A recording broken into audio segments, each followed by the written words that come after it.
ஒரு தொழிலை செய்கிறவங்க நான் ஒரு 5 வருஷம் செஞ்சுட்டேன், எனக்கு அது சரியாக போகல அப்படின்னு சொல்லிட்டு உடனே அந்த தொழிலை விட்டுறது. அவங்க அமைச்ச இடம், அவங்க எந்த அளவுக்கு கஸ்டமர்ஸ் அவங்க டீல் பண்ணாங்க, இது போன்ற எல்லா விஷயங்களும் அதுக்குள்ள அடக்கம் கூட நம்ம எடுத்துக்கலாம். பட் அவங்க அந்த விஷயத்தில் பெற்ற அனுபவத்தை வச்சுக்கிட்டு எந்த இடத்துல தப்பு நடந்ததுன்னு புரிஞ்சுக்கிட்டு அதை சரிப்படுத்தி மீண்டும் கொண்டு போனால் மட்டும்தான் அதே விஷயத்திலிருந்து அவங்க அதை கொண்டு போகும்.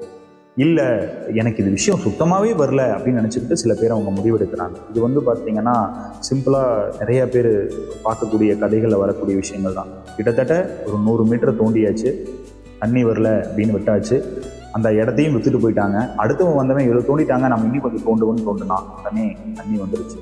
ஸோ அதே தான் உங்கள் வாழ்க்கையில் நீங்கள் உங்களை சுற்றி இருக்கக்கூடிய எந்த ஒரு விஷயத்தையும் நீங்கள் உங்களுக்கானதாகவோ இல்லை உங்கள் வாழ்க்கைக்கானதாகவோ மாற்றிக்க நீங்கள் முயற்சி செய்யும் பொழுது அதற்காக கண்டிப்பாக நீங்கள் பாடுபடணும்.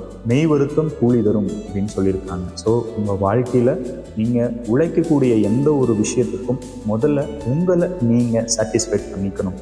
உங்கள் மனசை நீங்கள் தெளிவான முறையில் வச்சுக்கணும். ஏன்னா நல்லது சொல்கிறதுக்கு 4 பேர்னா கெட்டதை சொல்கிறதுக்கு 40 பேர்.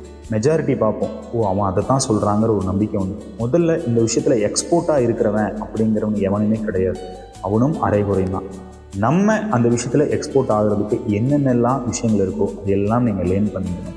தொடங்குவதற்கு முன்னாடியே பார்த்திங்கன்னா அதை பற்றின விஷயங்களை கொஞ்சம் லேர்ன் பண்ணுவதும், ப்ளஸ் அது போக அந்த விஷயங்களை பற்றின ஆராய்ச்சிங்கிறது நான் முழுமையாக இருப்பேன், அது முழுமையாக நான் சக்ஸஸ் பண்ணுவேன் அப்படிங்கிற ஒரு நோக்கத்தில் செய்யும். குப்பை எடுக்கிற விஷயமா இருந்தாலும் அதில் ஒருத்தன் கோடீஸ்வரனாக இருக்கான், பட் நம்ம அந்த வேலையை செய்கிறதில்ல. ஸோ அது போல தான் எந்த ஒரு தொழிலுமே கோடீஸ்வரனாக இருக்கிறதுக்கான வாய்ப்பு இருக்குது. அதை நம்ம சரியாக பயன்படுத்துகிறோமா அப்படிங்கிறது தான் எல்லாமே இருக்குது. தேங்க்யூ.